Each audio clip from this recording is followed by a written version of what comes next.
신앙에 대한 나의 변명. 50이 넘은 지금 내 안에서 이상한 일들이 벌어지고 있다. 나도 모르게 옛날의 생활 습관과 취미로 돌아가는 나를 바라보면서 황당하고 머리가 헷갈리고 감정이 혼란스러우며 내가 지금 방향 감각이 제대로 있는 것인가 하는 불안감과 위기의식을 느낀다.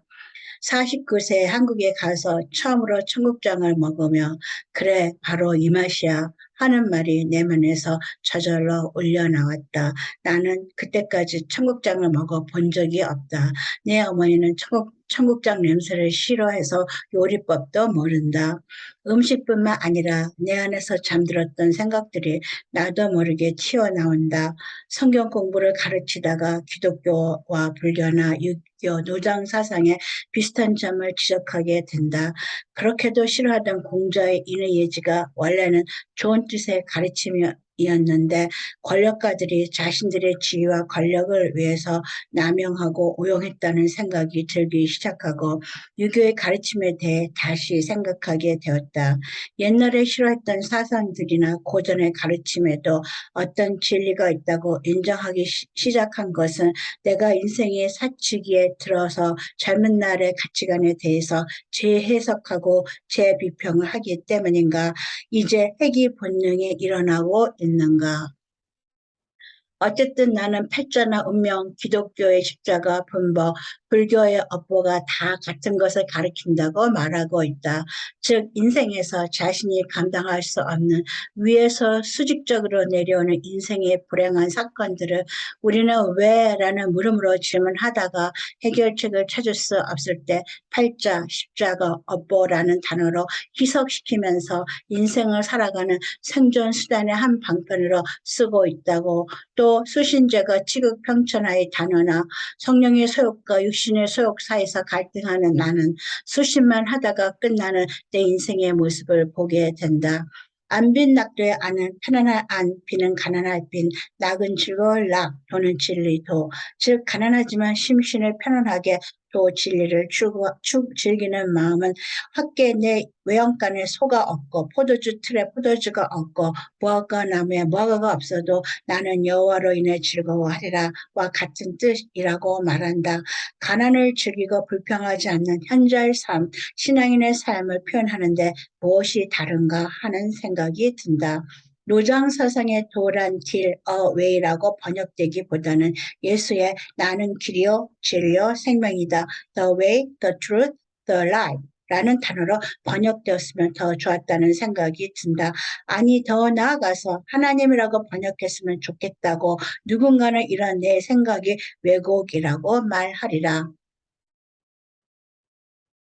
분명 공자는 아침에 도를 들으면 저녁에 죽어도 좋다고 했는데 그 도가 무엇인지에 대해서는 아무런 언급이 없다.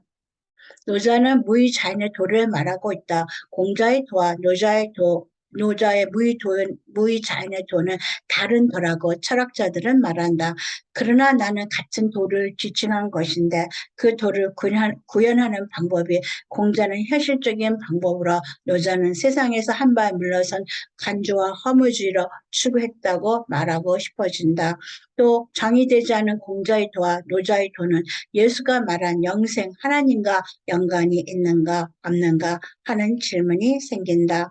모든 진리 추구의 종교는 기독교이든 불교이든 철학이나 유교이든 모두 진리 추구라는 공통 분모를 가지고 있고 그 가장자리에는 각자 자기 종교의 이론과 조직, 체제, 생존 방법을 가지고 있다. 그런데 진리 추구라는 공통 분모는 제쳐두고 가장자리만 주장하고 고집하며 거리를 만든다는 생각이 든다. 명경지수의 명경은 밝은 거울, 즉 한 점의 흐림 없는 거울을 말하며 지수는 고요히 머물러 있는 물을 말하는 것이다. 즉 명경지수라는 말은 고요하게 맑은 신경을 말하는 것이다. 이 상태는 마음이 청결한 자는 하나님을 보나니와 같은 영혼의 상태를 말한다고 생각한다. 즉 욕심이 없는 깨끗한 마음만이 자신을 볼 수 있고 하나님을 볼 수 있기 때문에 누노의 남이 나를 알아주지 않아도 화를 내지 않는다는 말과 예수께서 이는 친히 모든 사람을 아시며 이는 그가 친히 사람의 속에 있는 것을 아셨음이라는 요한복음 2장 24에서 25절의 말씀은 같은 것을 말하는 것이라고 느껴진다. 또 노자의 상선 약수는 최선에 서는 물과 같이 자유롭고 막힘이 없다는 뜻인데 그 말은 진리를 알지니 진리가 너희를 자유롭게 하려는 말과 같은 상태라고 생각된다. 또한 학문을 하여 공명을 구하는 유학자의 태도나 사람의 영광을 하나님의 영광보다 더 사랑한 유대인의 삶의 태도는 무엇이 다른가 하는 의문이 생긴다. 인간의 지능을 단순 지능이 아닌 다중 지능으로 분류한다.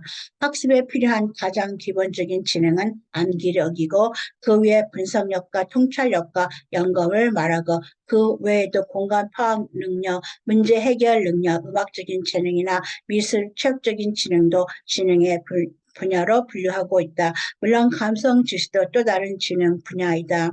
나는 종교는 문제 해결 능력의 분야로 인간의 삶의 문제를 믿음, 직관, 영감으로 접근하고 학문은 암기와 분석과 통찰을 통해서 인간의 문제를 접근하면서 같은 파일을 다른 방향으로 자르면서 학설들을 만든다고 생각하게 되었다.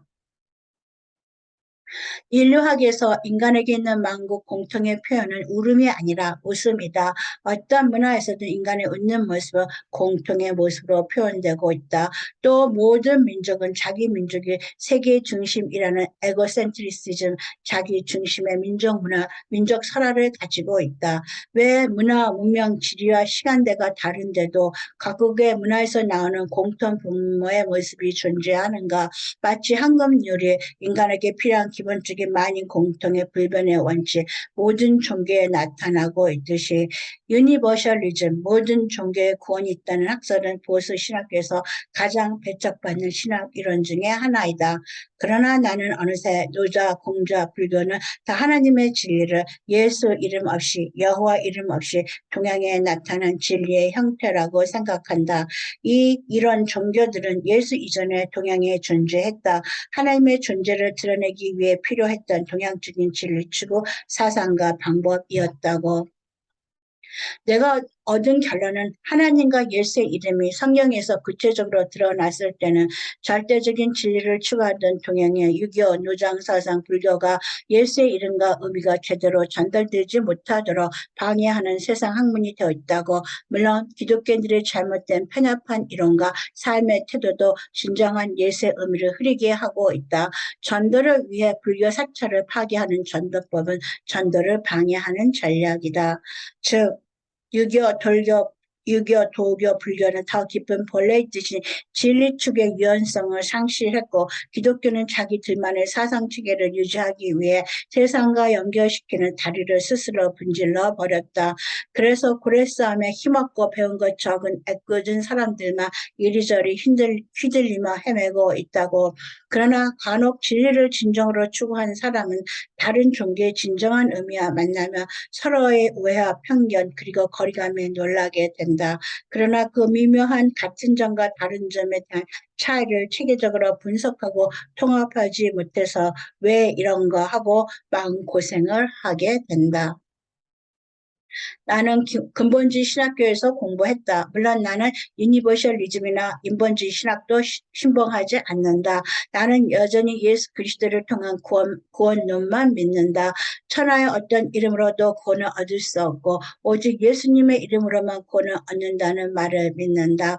또 하나님과 그 아들 예수를 보내신 것을 믿는 것이 영생이라는 것을 맹신처럼 믿고 확신하는 사람이다. 예수를 통한 하나님이 아니면 인간을 구원할 수가 없고 기독교에만 영원 구원이 있다는 독선적인 기독교 구원론을 믿는다. 그러나 기독교의 조직 신학에서는 예수님의 신성과 인성을 동시에 인정해서 예수님의 100%의 신성과 100%의 인성이라는 괴물 같은 이론을 만들어냈다. 예수의 신성을 믿지 않고 예수의 인성만 믿는 사람들에게는 되는 괴물 같은 이런 일이라. 사실 나는 22세 때 내 땅에서 살 때까지는 불교 신자였다. 한 달에 한 번 절에 가고 손에 염주를 들고 다녔다. 마음의 빈 공간을 불교에 의지해서 채우고 있었다. 그러나 미국이라는 사막의 땅에 살면서 나는 생존을 위해 개종을 하고 예수를 만났다. 살기 위해 신도 바꿔버린 인생이 된 것이다. 그런데 왜 이제 와서 나는 내 기독교 신앙과 유불교와 노장 사상의 통합점을 찾기를 원하고 있는가? 스스로에게도 의문이다. 아마도 용이 말하는 내 안에 있는 집단 무의식, 전통적으로 유전된 모든 문화유산과 사고방식과 노년에 나오는 리모트 메모리, 어제 일은 기억 못해도 10년, 20년 전에 어린 시절, 젊은 시절의 기억을 찾아내는 기억력, 장거리 기억들이 합쳐진 현상 외에 개인적인 미안함 때문이리라. 대학을 졸업하고 20년 만에 한국을 갔을 때 친구로부터 완전히 잃어버린 한 사람의 이름을 듣게 되었다. 나는 정말로 그 이름을 잃어버려서 내 구원 목록의 기도에 그 이름을 불러본 적이 없다. 그는 나보다 4살 많은 대학 선배 스님이었다. 절에 있다가 잠깐 나왔던 시절, 내가 대학 2학년 시절에 3박 4일의 불교 학생 수련회에서 만났다. 우리는 서로 좋은 감정을 지니고 있었지만 그냥 좋은 선후배의 만남과 우정과 호감이 뒤섞임의 만남으로 끝나고 그는 사찰로 나는 미국으로 왔다. 20년 후에 친구는 나에게 그 선배의 이름을 대면서 그 사람을 아냐고 물을 때 나는 처음으로 그 이름을 기억해내고 안다고 했다. 친구의 말은 내가 떠난 얼마 후에 그 선배가 나의 근황에 대해서 묻고 친구는 내가 미국으로 유학 갔다고 하니까 역시 그러면서 더 이상의 이야기를 하지 않았다고 한다. 친구는 우리 사이에 무슨 일이 있었느냐고 물었다. 나는 아무 사이 아니라고 다만 좋은 선후배 관계였다고 말했지만 그와 보낸 짧은 즐거운 시간들을 생각해냈다. 그 선배는 5월에 차 사고를 죽고 나는 그해 8월에 한국을 방문했다. 그가 죽었다는 말을 들었을 때 한 번도 그의 이름을 하나님 앞에서 불러주지 못한 것이 너무도 미안했다. 그는 나를 기억하고 있는데 나는 사느냐고 바빠서 기억도 해주지 못했다. 10년의 시간이 지난 지금 나는 그가 차라리 그의 믿음대로 윤회하기를 바란다. 나는 물론 나의 믿음대로 예수님에게 갈 것이고 그부터 나는 믿는 자의 영생에 대해서만 말하고 있다. 선배의 죽음과 내 무관심으로 인한 기도 부족은 나에게 말할 수 없는 미안함을 선사했고 그가 차라리 그의 믿음대로 윤회하다가 어떤 생에서 예수를 믿고 구원받기를 바란다. 물론 구원론에 위배된다. 그러나 나는 각자의 믿음대로라고 말하고 싶어지기도 한다. 나는 인생의 갱년기에 자기 합리화나 하는 이기적인 크리스찬이 되어가나 보다.